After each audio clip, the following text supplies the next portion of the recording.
With F126 being a DLC, my attention is now turning to F127, and this is my wish list for what needs to be on that game.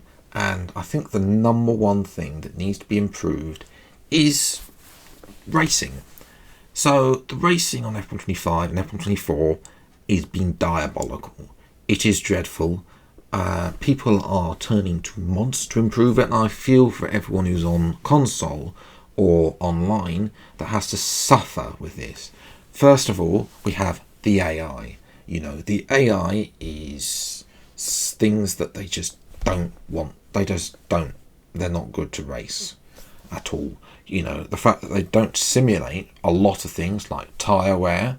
They don't have certain aspects like tyre temperatures. Their tyre wear doesn't get affected by tyre temperatures, so there's nothing there. They don't have engine temperatures, so their engines won't get hot. Their engines are always nice and cool and optimal, so they don't have to back off like the player has to. Then we've got other things with the AI. The fact that they don't have those AI mistakes. Those were great addition to the F1 game. I think in F1 2020. Correct me if I'm wrong on that. But they were a great addition, because the AI would basically crash, and they don't crash anymore. And worse still with the AI is that they don't have contact. So unless the player makes contact with the AI, the AI will not get damage by making contact with another AI.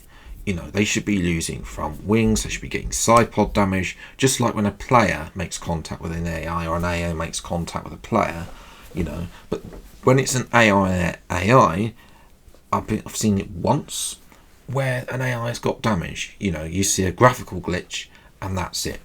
So realistically, that is diabolical. It is the number one thing they need to focus on. The racing, whether or not it's realistic or not, it has to be entertaining. This is a video game after all. I know there are those people who want the real life scenario. And maybe dirty air could be a simulated thing. How much dirty air in career modes, for example, you could have R&D to remove dirty air, to make, to give that option, obviously. But I think dirty air does need to be turned down, and it's affecting, obviously, online racing. We're seeing this in league racing like Creator Series, etc., where players are just getting stuck behind other players because they can't move. Now, obviously, dirty air is a factor in real life, but nevertheless, it's something that's being looked at for the new regulations about trying to remove dirty, allow the cars to follow better, because obviously it was better in 2020 in 2022 in real life, but obviously we had porpoising, so they're making changes, new regulations. So we'll see what the dirty air is like with the F126 cars. I'm hoping that is something that they are looking at, is improving the air. But one thing they probably won't look at is the AI, and the AI really needs to have a major overhaul the way they race with themselves and the player, because they are just they'll just get. It's not great racing, to be honest. It's better than F124, I will admit that, but watching paint dry in terms of racing would be better than F124's racing, to be honest.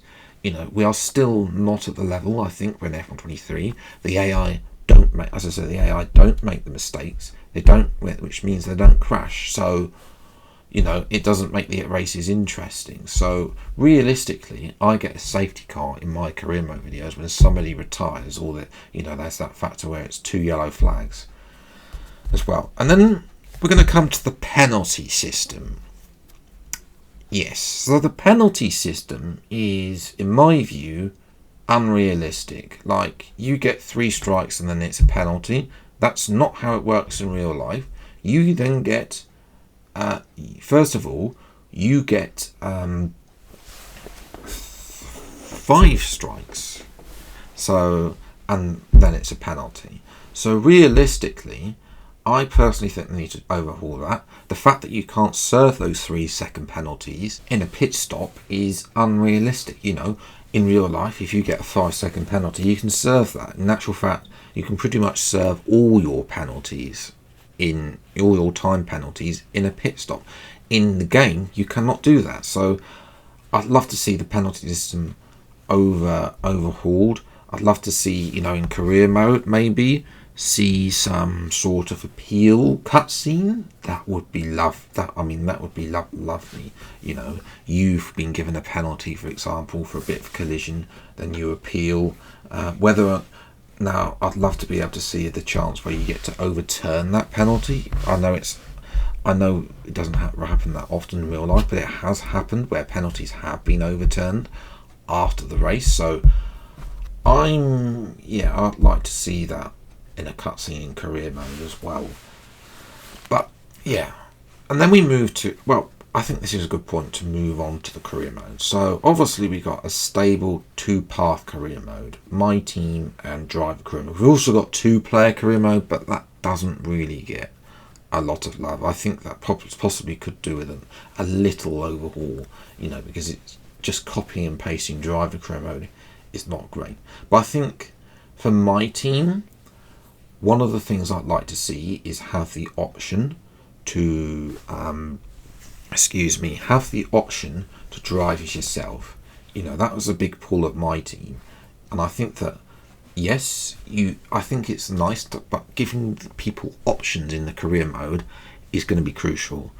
I think also my team, they need to look at the budget, because it is way too easy to get a lot of money. Like in later parts of career mode, you can end up with a stupid amount of money, and this is the thing, they don't QA test the game in the later career modes. They only QA test the game at best in the early. They'll play like one season and that'll be it. So I think that they need to work on that, make sure that they QA test multiple seasons. I'm talking like getting up to season 7, season 8 in both my team and driver career modes as well. For driver career mode, I'd like to see a little bit more customization in terms, and this is where something that we're crying out for is a helmet editor. For the first time in F125, we've got sponsors on the helmets, so I think that's a nice touch. It just needs to then be personalised. Why can't we have the team sponsors on the helmets? And then there's that thing. The helmets that we've been using in driver career mode, they've got random sponsors on. So I don't understand why we can't customise our helmets. A helmet editor as well. And also, I think they need to step up the livery editor. Give us a full-blown livery editor. I like what they've done with my team. Let's take it to the next step. Let's get more options in there. Let's get shapes. If you want, I want to be able to get a blank canvas and then completely design the entire thing, not just pressing pressing a preset and then customizing the colors and then sponsor placement. The sponsor placements, I think I'm happy with. There's 1 or 2 small fixes that need to be done with that, but I'm pretty happy with that. I know.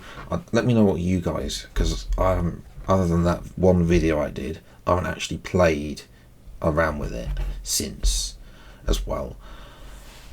The other thing about customization is we've got all these liveries coming to driver career mode and my team career mode, but you can only use the liveries if you race with the team. I'd like to see that expanded, so if you're not racing with the team, you're able to use those liveries, because otherwise those liveries come a little bit redundant for career mode players. Online, fantastic as well. Fantastic edition, as they always have been. F120. Remember on F123 there were loads of them, and I think that's a success of bringing them back. I think they need to build on that for F127 and make sure that they're available for everyone, even if you're not racing for that team. You should just have a menu that says pick livery for each team, because at the end of the day, in a career mode, unless it's 2-player career mode, which obviously involves online, so maybe that functionality hopefully that will be extended for 2-player career mode. But For driver and my team crew mode, there's no excuse. There should be a menu that says pick a livery for each team. Basically, you're picking the calendar anyway, so it's not like as well. Obviously, if you want an authentic experience, then you could say auto pick the calendar, auto pick all the liveries. We've got stuff like R&D. We want the R&D track. We want the paddock stuff back. We had those vistas in F1 2017. We had the paddock room in F1 2010. We've seen stuff from Breaking Point. All of this needs to translate across to crew mode. Interviews as well. We want to see better R&D regulations. These are the basics. What I would love for, and I've rattled on for 10.5 minutes now, surprise me, EA. Surprise me with a feature that I'm not expecting. Because what I've mentioned so far should be a slam dunk. Surprise me with something else. Something something that is going to bring players back to the game. Not necessarily a story mode. I don't particularly think the story modes have been that successful on the F1 game. I think Breaking Point, the story was very poor in the end. As well, obviously they've got the F1 movie chapters, but again, I just didn't bother playing with that either. I'm not really interested in doing that. But yeah, I think that for those little bits and pieces, online as well, elimination mode, why is it not part of the game mode? And then obviously maybe bring some party modes in as well. One thing I have forgot to mention is we also want custom calendar customization. That means I want to be able to choose every race that, if it's a sprint, what type of race it is, and even, maybe even reduce some other different qualifying types in as well. Who knows? Surprise me with the regulations, because that's what I think. If it's a good surprise, I should say, because we don't want the bad surprises, but if it's a good surprise, then this game can cook. They will get a new contract and everybody wins. We get a good game, we get an F1 game for the future. My concern is that they'll only focus on new game engine, and that will be disastrous for the F1 game. I don't believe graphics should be necessarily the main focus, because if you just focus on a new game engine, then it's going to be that's going to be it for the F1 game. You're not getting a new contract, and who knows where the F1 game will be come 2028, because as far as I'm aware, they haven't been given a new contract. That's only there. It's the original contract, but with the extension for 26 and 27, which is potentially where I think they've done this, with F1 26 being a DLC. But yeah, that's basically been 13 minutes of me ranting about the F1 game, about it's in a poor state. But I think the other thing is that gaming in general isn't necessarily in a good place. We've got places where games are either being released in half-baked states or they're getting delayed for eternity, and that's unfortunately where the gaming industry is. The F1 game, what it needs to do to be successful is to break that trend right now. Now obviously they've got 18 months between now and the possibly release date in 2027. That's a good amount of time for them to get this right. This is their one shot to get this right. Otherwise, that's it.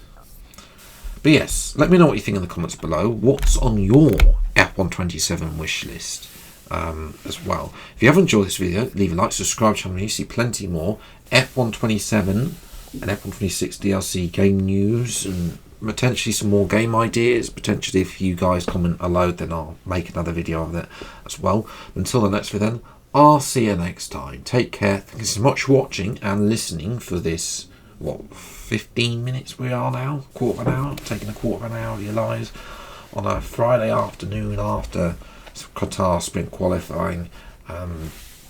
Yes, I thank you for listening to me. Spend time to listening and what I want to listen wish list in F127. There might be a few things I possibly haven't mentioned, and if so, remind me in the comments below. But until the next video then, I'll see you next time. Take care, enjoy your day, and goodbye.